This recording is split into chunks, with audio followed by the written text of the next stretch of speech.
Today's topic of conversation on Soaring No Flying is dating apps and how they make me feel and how they might make you feel the same way. But before we start on that, I just want to say recording these late at night, kind of sleep deprived and not in the best mindset, not my greatest idea. So I've gone to work today, I've showered, and I got dressed. You obviously you can't fit. Yeah. Pink shirt, bracelet, little Taurus ring. We got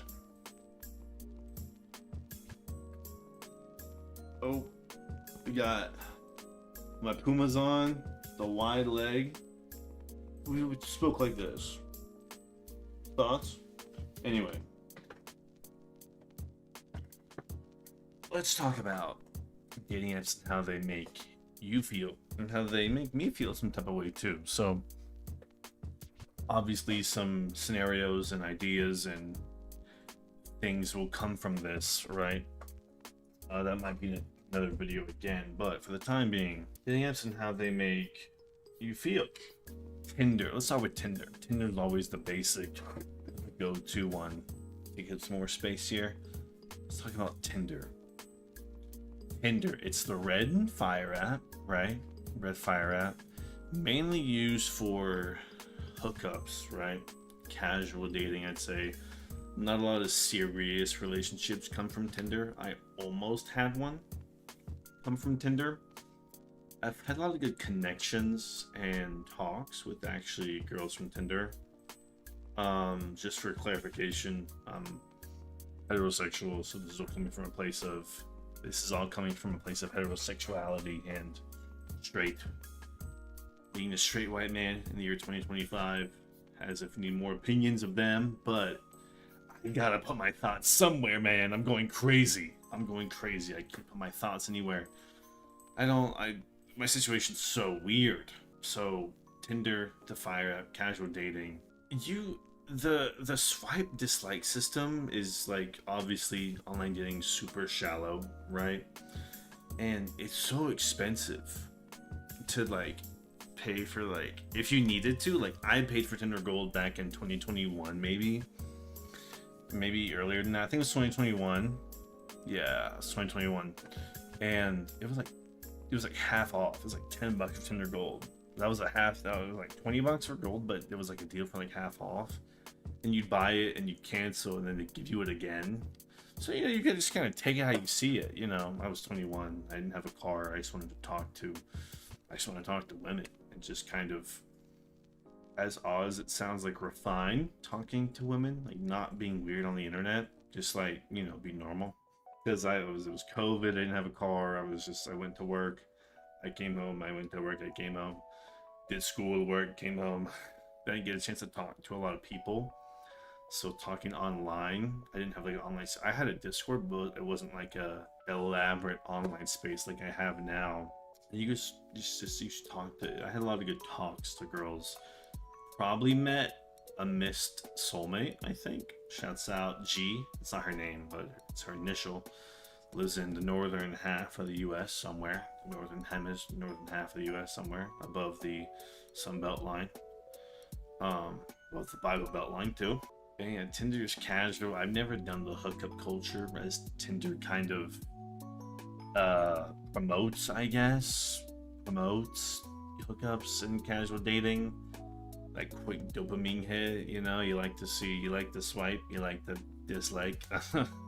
I like very shallow, doesn't really make you feel great.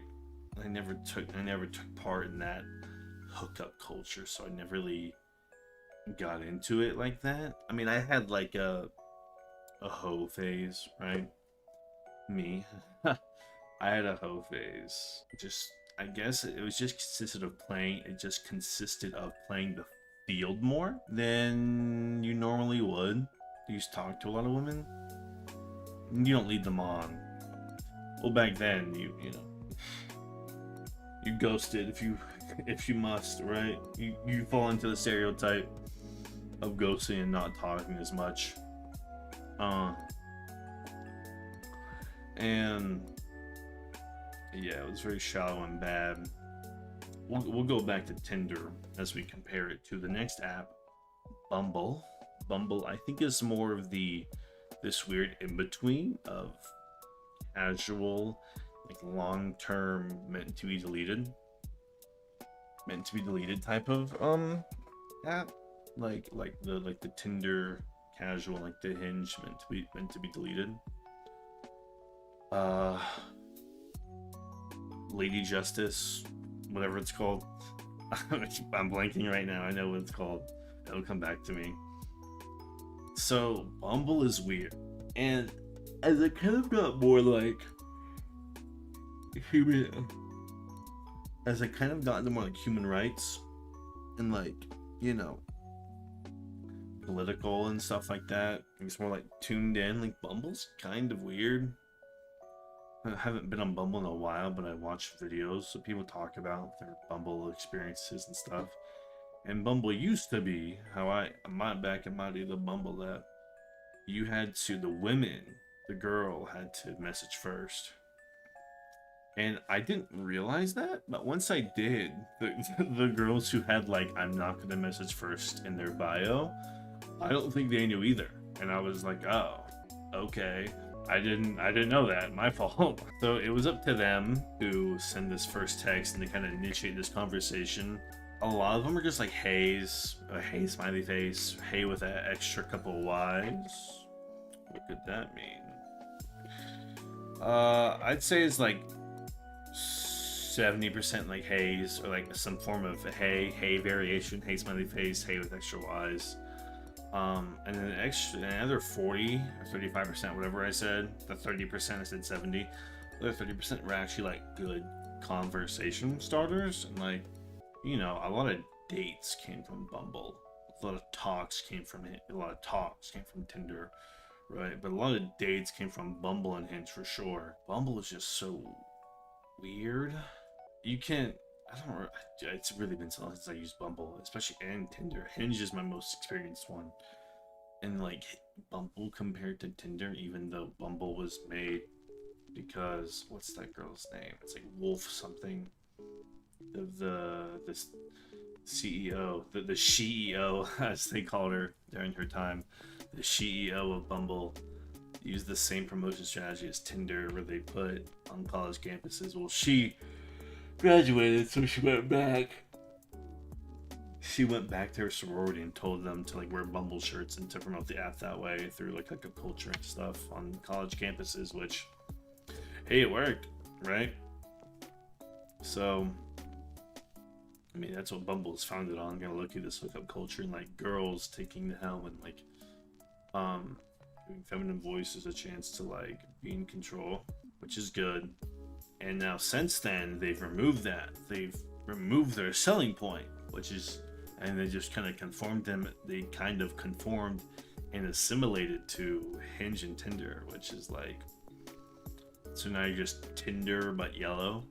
Like, you're Tinder, but it's not even cheaper to like buy Bumble, to buy Bumble Plus, Bumble Premium, Bumble Bee, whatever it is. I really don't know. To go on about the Bumble though, I mean, this is just me yapping, not doing like a ton of research, because I just want to get my thoughts out there, because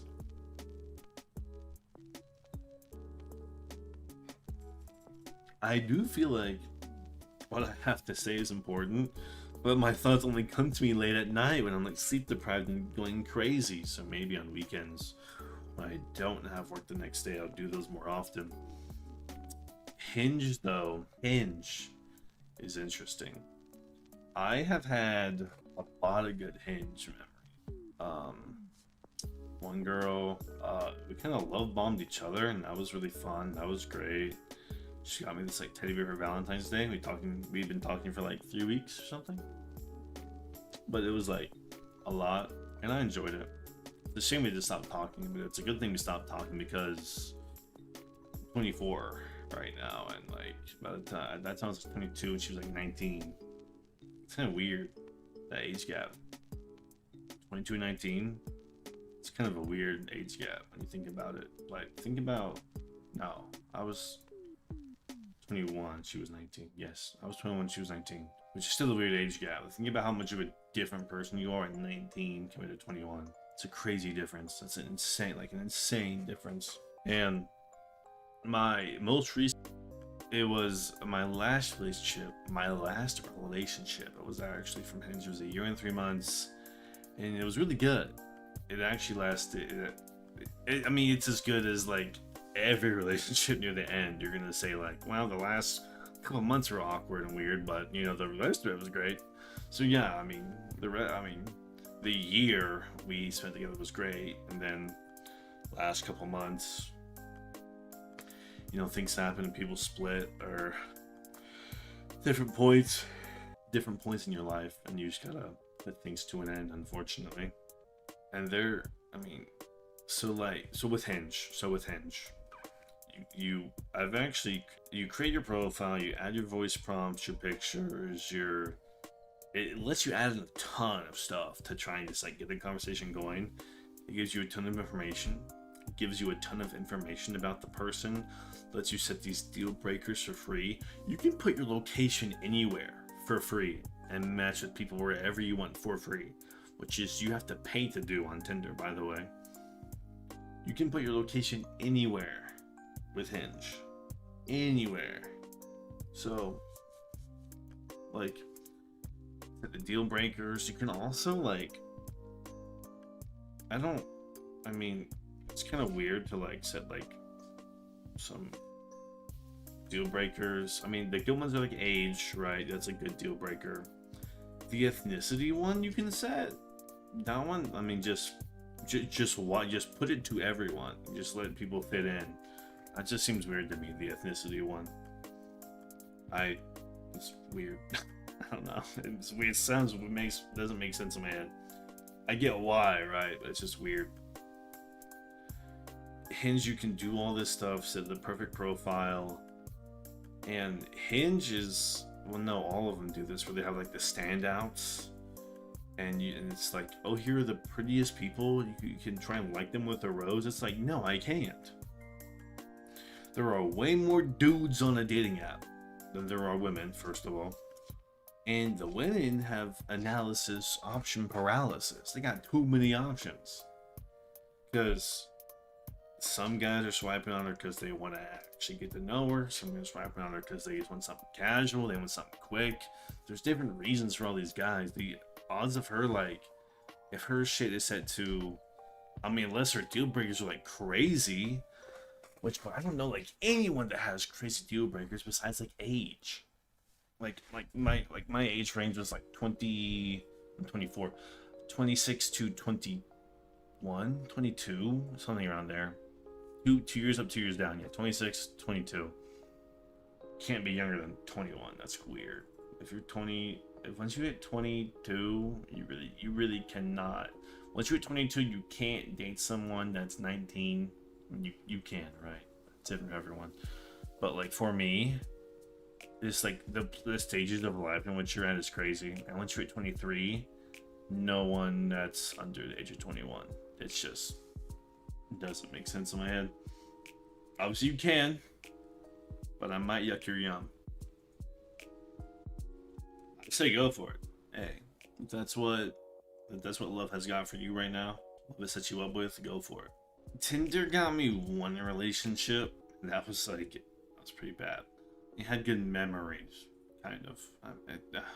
I can't really share that, but it was like a summer fling that lasted too long.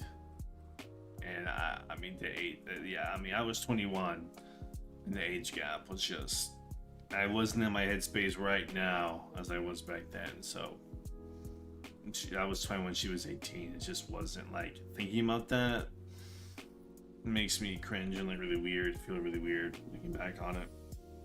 And like just where the people are at in life is like, what the heck? That's crazy. Insane to think about. I don't think a relationship from Bumble has ever happened with me. A lot of dates though from Bumble. I need to like request my stats or something. I need to request my stats. I don't know if I have to like figure that out. figure out after deleting all 3 profiles, am I able to still request stats if profile is deleted? So yeah, I thought I'd have more to say, maybe in a different video something will come up. If I kept yapping, I probably would have something more to say, but I just wanted to get these thoughts out there just to set like something, and then maybe I rewatch this at a later date and add more to it. Or as I'm recording a different video, I just tell stories about blank, about X and X and whatever, XYZ and whatever, not XYZ or whatever. To get my thoughts out there, because they'll be coherent in my head, but then when I start talking, it just doesn't make sense. So thank you for watching Soaring No Flying. Welcome to my corner of the internet. Hopefully we can share it. And if you want to subscribe, you totally can. If not, hopefully it popped back up on your recommended, and it's meant to be.